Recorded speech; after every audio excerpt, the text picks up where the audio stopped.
स्वामी श्री जयदेव जी महाराज जगन्नाथ भगवान के बहुत बड़े भक्त थे। बंगाल में इनका जन्म हुआ। बंगाल से ये चल करके जगन्नाथपुरी पहुँचे और भगवान श्री जगन्नाथ जी का बहुत श्रद्धा से भजन किया करते थे। पास के ही एक जंगल में आप बड़े प्रेम से जगन्नाथ भगवान का भजन करते थे। एक दिन जगन्नाथ भगवान के मंदिर में एक पंडित जी आए। उन्होंने कहा, हे जगन्नाथ जी, हमारी कोई संतान नहीं है। यदि संतान हुई तो पहली संतान हम आपको भेंट कर देंगे।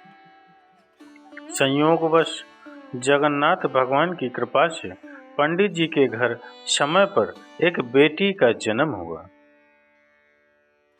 बेटी के बाद फिर बेटा भी हुआ।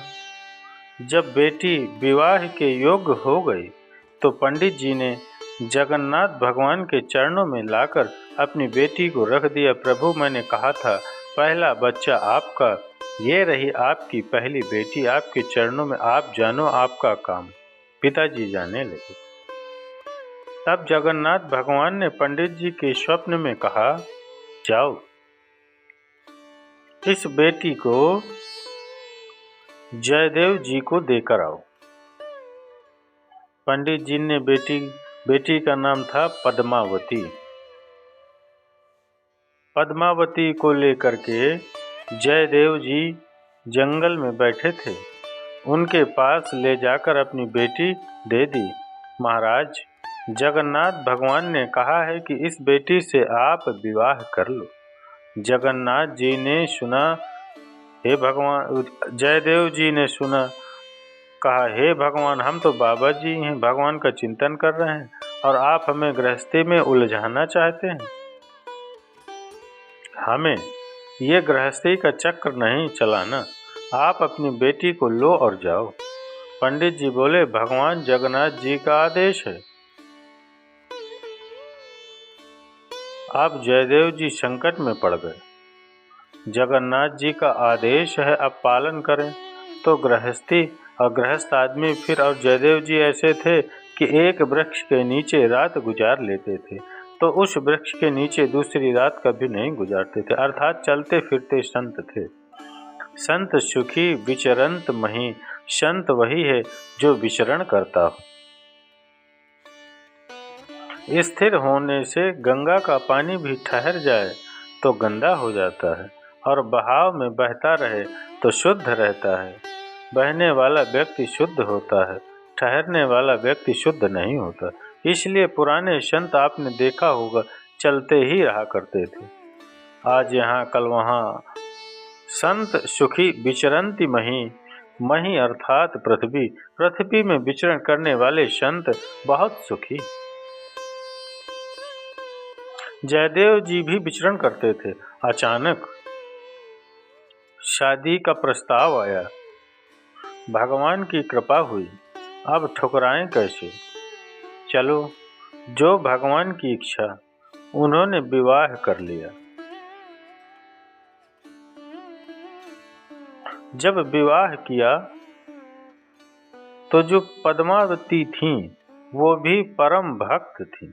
भगवान की ही प्रदान की हुई पुत्री थी ना, बहुत प्रेम करती थी भगवान से। बड़ी सती सावित्री की तरह पतिव्रता नारी, दोनों का विवाह संपन्न हुआ। अब संत जी संत वेश से गृहस्थ में प्रवेश कर गए। स्वामी श्री जयदेव जी बड़े प्रेम से अपने जीवन का निर्वहन करने लगे। जो हर इच्छा से मिल जाए उसी को खाकर अपना जीवन यापन करने लगे। उन्होंने गीत गोविंद लिखा। इस गीत गोविंद में श्री जयदेव जी अपना भाव प्रकट करते। इसमें एक भाव है कि श्री जयदेव जी एक दिन अपनी पत्नी के साथ बैठे थे। और वे गीत लिख रहे थे। तो इस गीत में एक भाव है कि श्याम सुंदर राधा रानी से कहते हैं, राधा तुम अपना चरण मेरे मस्तक पर रख दो। श्याम सुंदर कहते हैं, राधा रानी तुम अपना चरण मेरे मस्तक पर रख दो। तो जयदेव जी ये पद लिख ना पाए। ये पद इसलिए न लिख पाए कि वो कह रहे हैं कि राधा रानी अपना चरण मेरे मस्तक पर रख दो। तो जयदेव जी को बड़ी लज्जा आई कि राधा रानी तो उनकी प्रेमी हैं और वो भला क्यों अपना चरण रखेंगी माथे। उनके भाव था कि राधा रानी श्याम सुंदर कह रहे हैं कि आप इतनी प्रेमी हो कि आप अपना चरण मेरे मस्तक पर रख दोगी ना तो मेरे हृदय में भी तुम्हारे जैसा प्रेम जाग जाएगा। पर इस पद को जयदेव जी लिख न पाए। कैसे लिखे? उसी समय जयदेव जी ने कहा, अभी तब तक पद्मावती ने कहा भोजन तैयार है, भोजन कर लो। जयदेव जी बोले मैं स्नान करके आता हूँ। तो आप श्री स्नान करने गए। तब तक भगवान स्वयं जयदेव जी का रूप बनाकर आए और उन्होंने कहा, पद्मावती लाओ जरा हम पद पूरा कर दें। अरे पद्मावती ने कहा, आप तो स्नान करने गए थे, इतनी जल्दी आ गए। अरे मुझे पद याद आ गया। तो उन्होंने भगवान स्वयं गीत गोविंद का पद लिखते हैं और पूरा करके पद्मावती ने कहा कि अब भोजन कर लीजिए। तो पद्मावती जी ने भोजन कराया और भगवान से कहा, आप थोड़ा सा विश्राम कर लीजिए, मैं अभी भोजन करती हूँ, ग्रहण करती हूँ भोजन। पति को खिलाकर पद्मावती भोजन करने लगी। तब तक असली पति अर्थात जयदेव जी आए नहाकर आए। तो उन्होंने कहा, अरे देवी आज हमें खिलाए बिना भोजन करने लगी। पद्मावती जी ने कहा, आपने खा तो लिया, अभी तो आपने अपना पूरा पद पूरा किया और आपने भोजन किया। मैंने पद लिखा, मैं तो अभी नहा कर आ रहा हूँ। देखा तो वो पद सचमुच पूरा था और अब समझ गए कि देवी तुम धन्य हो, आज तुम्हें भगवान का दर्शन हुआ। तो पद्मावती जो थाली में भोजन कर रही थीं, आज पद्मावती का जूठन जयदेव जी ने ग्रहण किया कि तुम मेरे से ज़्यादा भाग्यशाली हो कि तुम्हें भगवान ने दर्शन देकर कृतार्थ कर दिया। आज जयदेव जी अपनी पत्नी का और सम्मान करने लग गए कि मेरी पत्नी सचमुच भगवान इतनी प्रिय है भगवान की कि भगवान ने इन्हें दर्शन देकर कृतार्थ किया। एक दिन की बात है, श्री जयदेव जी महाराज अपने किसी शिष्य के घर गए थे। शिष्य ने बुलाया और शिष्य से मिलकर जब जयदेव जी वापस आए तो परिणाम यह हुआ, शिष्य ने बहुत सारा धन दिया था। अब जयदेव जी धन लेकर आ रहे थे। रास्ते में चोर मिल गए, चार चोर मिले। तो चार चोरों ने कहा, बाबा जी पैसे दो। बाबा जी तो बड़े सरल थे। जयदेव जी ने कहा, भैया ये रहा धन, आप ले लो। चोरों को लगा कि इसने धन दे दिया है, कहीं राजा से बताकर हमारा काम तमाम न करवा दे। एक चोर ने कहा, इसे मार दो।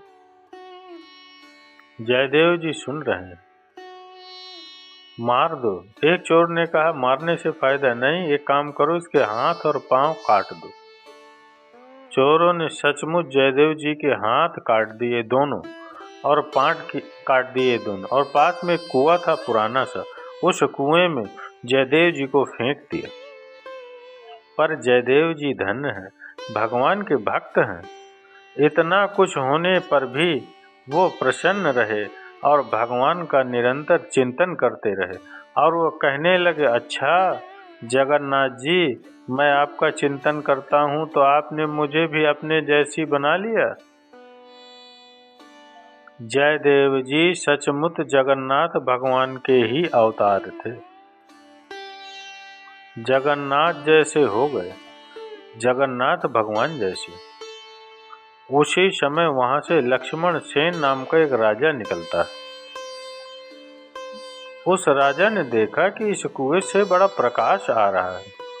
जाकर देखा तो स्वामी जयदेव जी पड़े थे। राजा ने निकलवाया और अपने राज्य में ले गया। महाराज बड़े तपस्वी हैं, उनके शरीर से प्रकाश निकल रहा है। राजा समझ गए कि ये कोई सामान्य नहीं, ये संत हैं। राजा ने कहा, महाराज आपकी ये हालत कैसे हो गई? तब जयदेव जी ने कहा, मैं तो सदा से ही ऐसा हूँ, क्योंकि वो जगन्नाथ थे ना, तो कह दिया कि मैं सदा से ऐसे हूँ, भगवान सदा से ही ऐसे हैं जगन्नाथ जी। अब राजा बड़ा सम्मान किया और राजा ने कहा, महाराज ये बताइए मैं क्या करूं कि मुझ पर भगवान की कृपा हो? जयदेव जी ने कहा, राजन तुम संतों की खूब सेवा करो, इससे भगवान की बहुत बड़ी कृपा होगी। जो व्यक्ति संतों को भोजन कराता है, संतों की सेवा करता है, ब्राह्मणों की सेवा करता है, भगवान उन पर बहुत प्रसन्न होते हैं।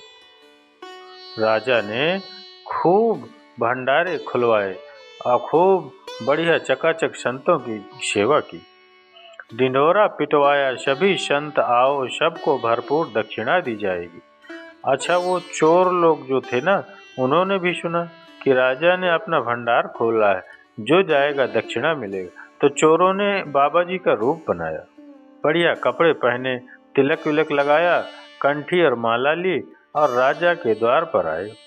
और जब राजा के द्वार पर आए तो चोरों की नजर पड़ी जयदेव जी बैठे। आप चोर दंग रह गए, आप पिटाई पड़ेगी। जयदेव जी ने देखा, अरे ये तो वही चोर हैं, बाबा बन के आए हैं। जयदेव जी ने कहा, आओ महात्मा जी आओ। राजा से कहा, ये बड़े संत हैं, इनको बिठाओ। राजा ने बड़ा स्वागत किया और खूब अब वो चोर डर रहे हैं और जयदेव जी संत हैं। जयदेव जी के अंदर कोई बदले की भावना नहीं है। वो तो चोरों का सम्मान नहीं, संत रूप का सम्मान कर रहे हैं। चोर ही संत रूप में हो तो भी संत का तिरस्कार नहीं, रोटी तो देनी ही चाहिए। क्या माता सीता को नहीं पता था कि ये रावण है? माता सीता सब जानती हैं, वो जगत जननी हैं, उनसे कुछ छिपा नहीं है।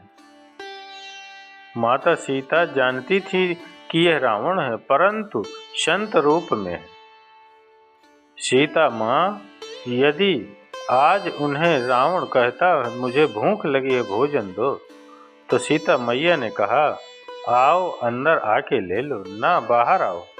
सीता ने कहा, लक्ष्मण रेखा पार। लक्ष्मण जी ने कहा था, माता जी इसे पार न करना।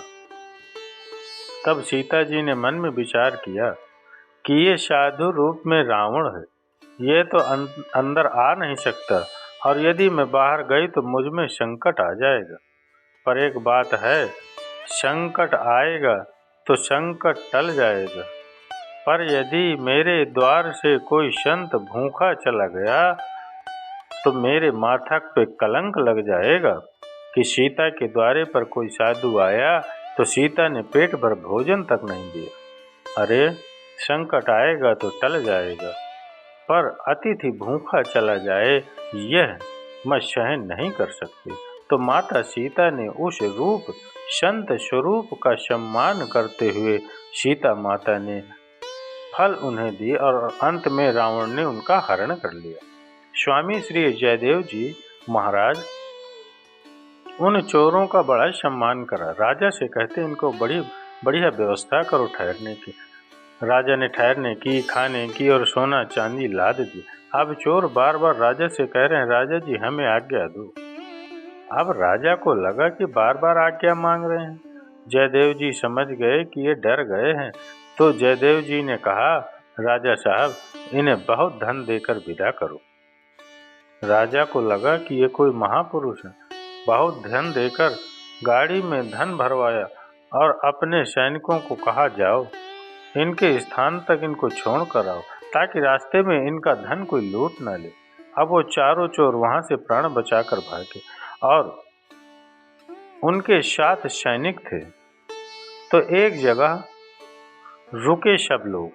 तो सैनिकों ने साधुओं से कहा, चोरों से कहा, बाबा जी, संत जी, राजा जी के पास तो बहुत संत आते हैं, पर जैसी सेवा आपकी उन्होंने की ऐसी आज तक किसी की नहीं की। और जयदेव जी बड़े संत हैं, उन्होंने तो आपका बड़ा सम्मान किया है। आपका क्या रिश्ता है जयदेव जी से? तो चोरों ने कहानी बना दी। चोरों ने कहा कि ये जो जयदेव जी हैं ना, हम लोग बहुत पहले एक ही जगह पर काम करते थे। तो ये जयदेव जी जो थे ना, इन्होंने वहाँ पे काम करते करते वे उस व्यक्ति की चोरी कर ली और ये पकड़े गए। तो राजा ने कहा कि इनको मार डालो। तो हम लोगों ने मारा नहीं, बस हाथ पांव काट दिए। तब से जयदेव जी हमारा बड़ा एहसान मानते हैं। देखो, चोरों ने झूठी कहानी बनाई, एक अच्छे संत का अनादर किया, जबकि उनके अंदर इतना सा कपट नहीं था।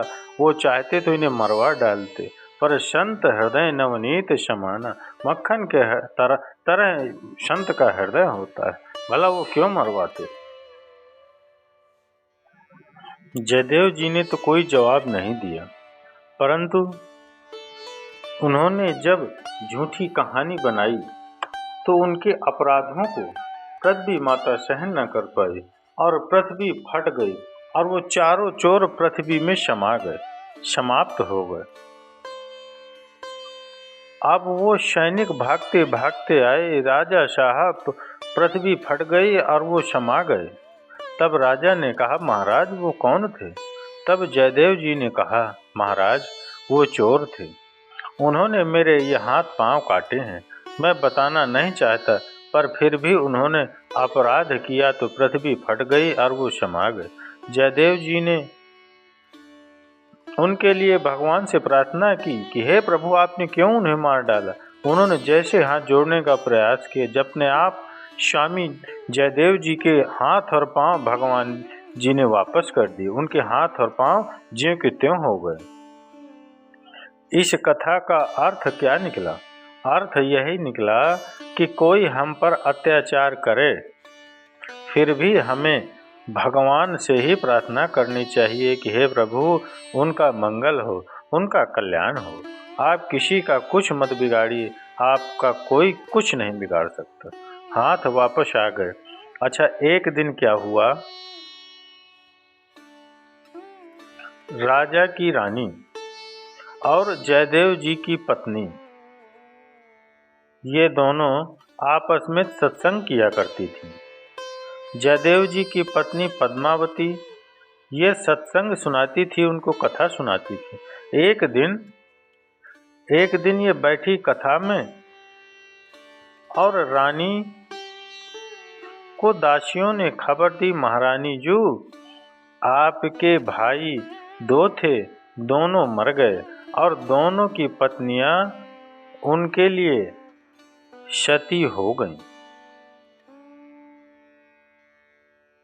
अब रानी रोने लगी और रोती रोती पद्मावती जी से कहें, देखो हमारी भाभियां कितनी अच्छी थीं, हमारे भाई मरे तो वो सती हो गईं।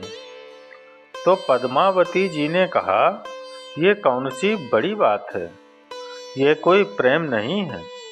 अरे, रानी को बड़ा बुरा लगा, हमारी भाभियां सती हो गईं और ये कह रही हैं कोई प्रेम नहीं। तो आप ही बताओ प्रेम क्या है? पद्मावती जी ने कहा, रानी जी, पति चले गए, ये बात सुनते ही प्रेमिका के प्राण निकल जाएं, यही प्रेम है। ये सुनकर भी जिंदा हो कि मेरा पति मर गया, यह सुनकर भी जिंदा हो कि मेरा प्रेमी मर गया, और यह सुनकर भी जिंदा हो कि प्राण तुम्हारे नहीं निकले, तो प्रेम कैसा है ये? अब रानी को तो बड़ी गुस्सा आई मन में कि ये कैसी हैं। अब रानी ने एक षड्यंत्र रचा। रानी ने 4-6 दिन बाद अपनी दासियों को पाठ पढ़ाया कि कह देना कि जयदेव जी मर गए। जरा हम देखें रानी परीक्षा लेनी चाहिए कि देखें कि तुम कैसा प्यार करती हो, तुम सच्ची पतिव्रता हो या नहीं। तो उन्होंने अपनी दासियों को पढ़ाया कि तुम कह देना कि जयदेव जी मर गए। तभी रानी की दासी आई, रानी जी क्या हुआ? बोले जयदेव जी का शरीर शांत हो गया, पूरा हो गया। अब रानी रोने लगी। वहां जितनी बैठी सब पर पद्मावती मुस्कुरा रही हैं। पद्मावती जी ने कहा, रानी जी आपको रोने की जरूरत नहीं है, हमारे पति को कुछ नहीं हुआ। पद्मावती कोई सामान्य स्त्री थोड़ी थी, पर पद्मावती जी समझ गईं कि रानी मेरी परीक्षा ले रही। 1 महीने बाद इसने फिर षड्यंत्र रचा। इसने फिर कह दिया कि सुनो। दासी आई, बोले वो जयदेव जी शरीर शांत हो गया, जयदेव जी का पूरा हो गया शरीर। जैसे ही पद्मावती जी ने सुना कि मेरे पति नहीं रहे, उसी क्षण पद्मावती जी ने सचमुच रानी के देखते देखते अपना शरीर छोड़ दिया और पद्मावती जी चली गईं। जब ये बात राजा को पता चली, राजा जी आए, जयदेव जी आए। राजा बहुत रोए, अपनी पत्नी को डांटा। एक छोटी सी गलती के कारण, अपनी गलती के कारण देख गुरु माता चली गई। अब राजा बोले, हे गुरु जी मैंने अपराध किया है, मैं भी मर जाऊंगा। अब राजा अपना प्राण त्यागने लगे। तब जयदेव जी ने समझाया, कोई बात नहीं, मेरी पत्नी की आयु इतनी थी, चली गई, आप मत रोइए। राजा बोला, ना गुरुजी, मेरी पत्नी की गलती के कारण आपकी पत्नी का शरीर पूरा हुआ है, इसके अपराध के कारण आप बहुत रोए। राजा बोले, मैं मर जाऊंगा, मर जाऊंगा। तब जयदेव जी को लगा राजा के प्राण तब बचेंगे तब जब मेरी पत्नी जिंदा होंगी। तो स्वामी जयदेव जी, उन्होंने अपनी पत्नी का हाथ पकड़ा और हाथ पकड़कर खींचते हुए कहा, अरे पद्मावती कितना सोओगी, उठो। जैसे ही हाथ पकड़ के खींचा, पद्मावती उठकर बैठ गई। भागवत कृपा ऐसी है कि संत मरे हुए को भी जीवित करने की शक्ति रखते हैं। ऐसे जयदेव जी महाराज को देखकर राजा ने वैराग्य लेकर उनकी सेवा करके अपना कल्याण किया। तो चलिए मित्रों, माताओं, बहनों, मैंने आपको जयदेव जी की सच्ची कथा, जो भक्त जयदेव जी हैं, उनकी कथा मैंने आप सभी शिव भक्तों को श्रवण कराई। अगर ये कथा आप सभी शिव भक्तों को अच्छी लगी हो मित्रों, माताओं, बहनों, तो उनके लिए एक लाइक और कमेंट्स में जय जय श्री राधे, जय जय श्री कृष्ण, हरे कृष्ण अवश्य लिखिए मित्रों।